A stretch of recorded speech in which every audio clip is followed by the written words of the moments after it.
Hey, what's up you guys? It's Dorothy and welcome back to my channel. In today's video we're going to go into chapter 4 of Two Can Keep a Secret by Karen and McManus. I hope that you guys are enjoying this book so far, and let's continue to find out what is going to happen. So let's get right into this video. This video may contain sensitive topics and foul language. If you do not wish to continue, please click off the video now. You have been warned. Chapter 4, Ellery, Saturday, September 7th. How's everything going? I consider the text from my friend Lounders. She's in California but not La Parente. I met her in 6th grade, which was 3 towns before we moved there, or maybe 4. Unlike Ezra, who jumps easily into the social scene every time we switch schools, I hang on to my virtual best friend and keep an in-person stuff surface level. It's easier to move on that way. It requires fewer emo playlists anyway. Let's see. We've been here a week and so far the highlight is yard work. Louder sends a few sad face emojis and adds, "It'll pick up when school starts. Have you met any cute preppy New England guys yet?" Just one, but not preppy, and possibly a vandal. Do tell. I paused, not sure how to explain my run-in with the boy at the Lacey Kildoff's fundraiser when my phone buzzes with a call from a number with a California area code. I don't recognize it, but my heart leaps, and I fire off a quick text to Louders, "Hang on, getting a call about my luggage, I hope. I've been in Vermont a full week and my suitcase is still missing. If it doesn't show up within the next 2 days, I'm going to have to start school in the clothes my grandmother bought at Echo Ridge's one and only clothing store. It's called Dalton's Emporium and also sells kitchen goods and hardware, which should tell you everything you need to know about its fashion cred. No one who's older than 6 or younger than 60 should shop there ever. Hello? Ellery, hi." I almost dropped my phone, and when I don't answer, the voice doubles down in a cheerful urgency. "It's me." "Yeah, I know." I lower myself stiffly onto my bed, gripping the phone in my sweaty palm. "How are you calling me?" Sadie's tone turns reproachable. "You don't sound very happy to hear from me." "It's just, I thought you were supposed to start talking next Thursday. Those were the rules of rehab according to Nana. 15-minute Skype sessions once a week after 2 full weeks of treatment had been completed. Not random calls from an unknown number. The rules here are ridiculous," Sadie says. I can practically hear the eye roll in her voice. One of the aides is letting me use her phone. She's a Defender fan. The only speaking role Sadie ever had was in the first installment of what turned out to be a huge action series in the 90s, The Defender, about a down-on-his-luck soldier turned avenging cyborg. She played a sexy robot named Zeta Volts, and even though she had only one line, that does not compute. There are still fan websites dedicated to the character. "I'm dying to see you, love. Let's switch to FaceTime." I pause before hitting accept because I'm not ready for this at all. But what am I going to do, hang up on my mother? Within seconds, Sadie's face fills a screen, bright with anticipation. She looks at the same as ever, nothing like me except for the hair. Sadie's eyes are bright blue, while mine are dark. They almost look black. She's sweet-faced with soft open features, and I'm all angles and straight lines. There's only one other trait we share, and when I see the dimple in her right cheek flash with a smile, I force myself to mirror it back. "There you are," she crows. Then a frown creases her forehead. "What's going on with your hair?" My chest constricts. "Is that seriously the first thing you have to say to me?" I haven't talked to Sadie since she checked into Hamilton House, the pricey rehab center Nana's paying for. Considering she demolished an entire storefront, Sadie lucked out. She didn't hurt herself or anyone else, and she wound up in front of a judge who believes in treatment instead of jail time. But she's never been particularly grateful. Everyone and everything else is at fault. The doctor who gave her too strong of a prescription, bad lighting on the street, our car's ancient brakes. It didn't fully hit me until just now, sitting in a bedroom that belongs to a grandmother I barely know, listening to Sadie criticize my hair through a phone that someone could probably get fired for giving her. How infuriating it all is. "Oh, Elle, of course not. I'm just teasing. You look beautiful. How are you?" How am I supposed to answer that? "I'm fine." "What happened in your first week? Tell me everything." I could refuse to play along, I guess, but as my eyes catches the photo of Sadie and her sister on the bookcase, I already feel myself wanting to please her, to smooth things over and make her smile. I've been doing it my entire life. It's impossible to stop now. "Things are just as weird as you've always said. I've already been questioned twice by the police." Her eyes pop. "What?"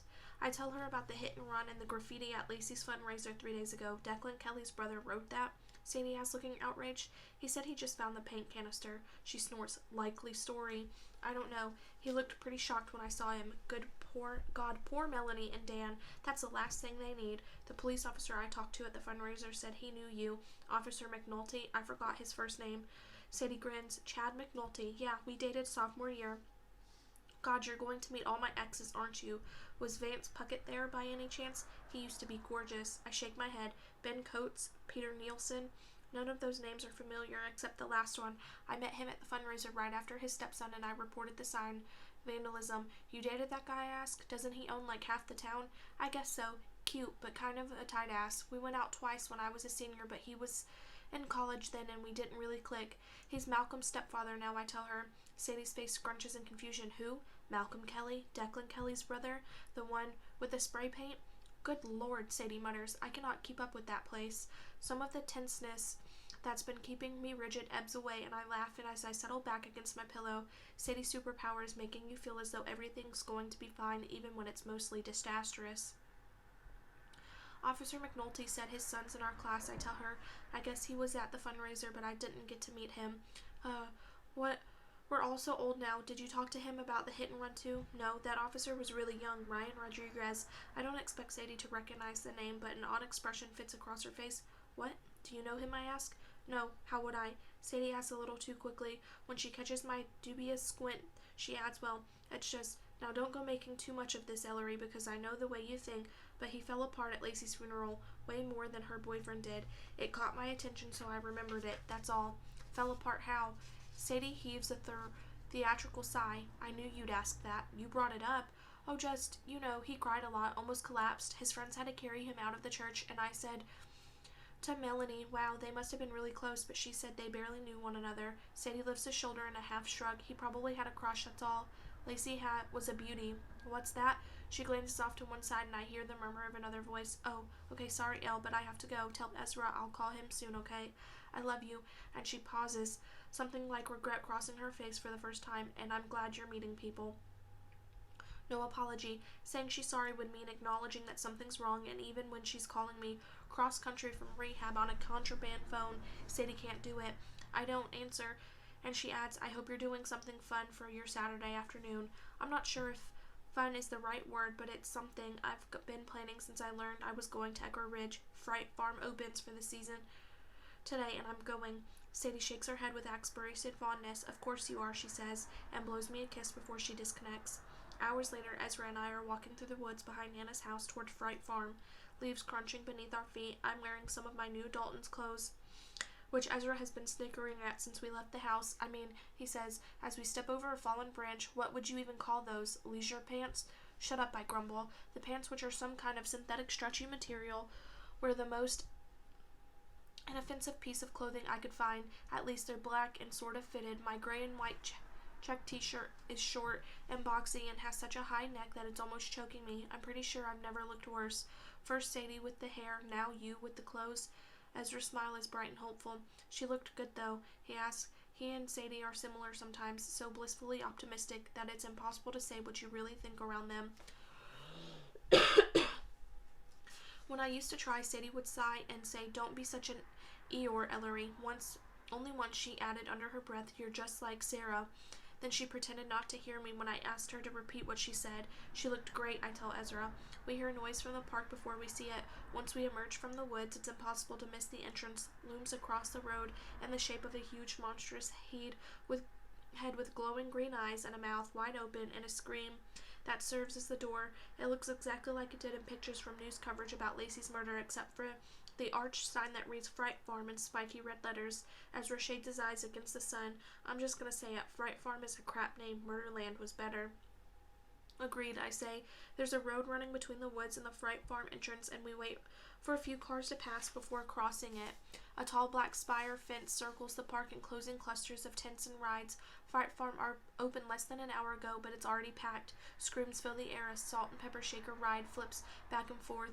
When we get closer to the entrance, I see the face is covered with molten and red speckled grayish paint, so it looks like it's a decaying corpse. There's a row of 4 booths directly inside, with 1 cashier to a booth, and at least 2 dozen people waiting. Ezra and I get in line, but I break away a few minutes to check on the information board and grab a bunch of papers stacked up beneath it.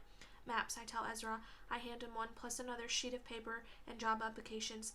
His brow furrows. You want to work here? We're broke, remember? And where else would we work? I don't think there's any place in walking distance. Neither of us have our driver's license, and I can tell already Nana's not the chauffeuring type. Ezra shrugs. All right, hand it over. I fish a couple of pins out of my messenger bag, and we almost complete the applications before it's our turn to buy tickets. I fold Ezra and mine together and stuff them in the front pocket of my bag as we leave the booths. We can drop them off before we go home. Where should we go first? Ezra asks. I unfold my map and study it. It looks like we're in the kids section right now, I report. Dark Matters is to the left. That's the evil science laboratory. Bloody Big Top to the right. Probably self-explanatory. And the House of Horrors is straight ahead. That doesn't open until 7, though. Ezra leans over my shoulder and lowers his voice. Where did Lacey die?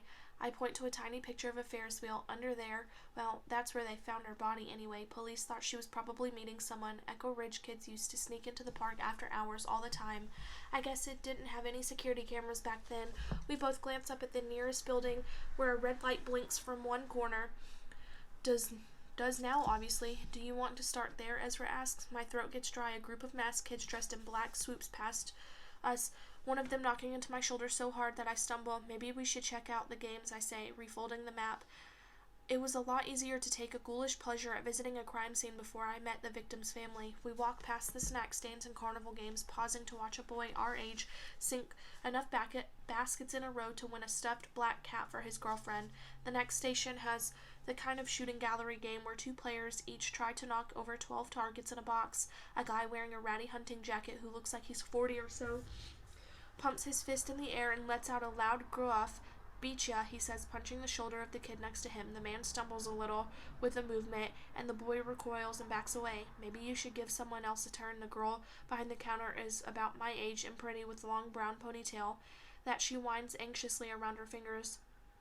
The man in the hunting jacket waves the toy gun he's holding. Plenty of room next to me. Anybody can play if they are not too chicken. His voice is loud, and he's slurring his words. The girl crosses her arms as if she's steeling herself to sound tough. There are lots of other games you could play. You're just mad because nobody can beat me. Tell you what, if any of these losers can knock down more than me, I'll bow out. Who wants to try? He turns toward the small crowded gathering around the stand, revealing a lean, scruffy face. Ezra nudges me. How can you resist? He asks under his breath. I hesitate, waiting to see if someone older or bigger might help out, but when nobody does, I step forward. I will.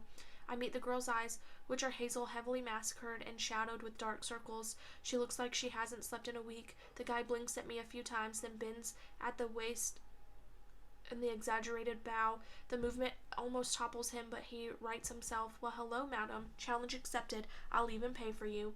He fishes 2 crumpled dollars out of his pocket and hands them to the girl. She takes them gingerly and drops them into the box in front of her as if they were on fire. Never let it be said that Vance Puckett isn't a gentleman. Vance Puckett? I burst out before I can stop myself. This is Sadie's ex? The gorgeous one? Either her standards were a lot lower in Echo Ridge or he peaked in high school. His bloodshot eyes narrow, but without a spark of recognition. Not surprising, with my hair pulled back. There's nothing Sadie-like about me. Do I know you? Ah, no, it's just, that's a good name, I say limply. The ponytailed girl presses a button to reset the targets. I move to the second station as Vance raises the gun and sets his sights. Champions first, he says loudly, and starts firing off shots in a quick succession. Even though he's already clearly drunk, he manages to knock over 10 of the 12 targets. He raises the gun when he's finished and kisses the barrel, causing the girl to grimace. Still got it, Vance says, making a sweeping gesture toward me. Your move, milady. I raise the gun in front of me. I happen to possess what Ezra calls freakishly good aim, despite having 0 athletic talent and any other capacity. My hands are slick with sweat as I close one eye. Don't overthink it, I remind myself. Just point and shoot. I press the trigger and miss the first target, but not by much. Vance snickers beside me. I adjust my aim, hit the second. The crowd behind me starts murmuring when I've lowered the rest of the targets at the top row, and by the time I've hit 9, they're clapping. The applause spikes at number 10 and turns into whoops and cheers when I knock over the last one and finish with 11 down. Ezra raises both arms in the air like I just scored a touchdown. Vance stares at me, slack-jawed. You're a goddamn ringer. Move along, Vance, someone calls. There's a new sheriff in town. The crowd laughs and Vance scowls. For a few beats, I think he won't budge. Then he flings his gun on the counter with a snort. Game's fixed Anyway, he mutters, stepping back and shoving his way through the crowd. The girl turns toward me with a tired but grateful smile. Thanks. He's been here for almost half an hour, freaking everyone out. I thought he was going to start firing into the crowd any minute now. They're only pellets, but still. She reaches under the counter and pulls out a handy wipe, swiping it roughly across Vance's gun. I owe you one. Do you guys want free wristbands to the House of Horrors? I almost say yes, but pull out mine and Ezra's job applications instead. Actually, would you mind putting in a good word for us with your boss or whoever does the hiring around here? The girl tugs on her ponytail instead of taking the papers for me. Thing is, they only hire kids from Echo Ridge. We are, I say brightly. We just moved here. She blinks at us. You did? Are you? Oh. I can almost see the puzzle pieces locked together in her mind as she glances between Ezra and me. You must be the Cochran twins. It's the same reaction we've been getting all week, like all of a sudden she knows everything about us after spending our lives in the orbit of a city where everyone's fighting for recognition. It's weird to be effortlessly visible. I'm not sure I like it, but I can't argue with the results. When she extends her hand toward the applications with a beckoning motion, I'm Brooke Bennett. We'll be in the same class next week. Let me see what I can do. That is the end of chapter 4. I will see you guys in the next video. Bye!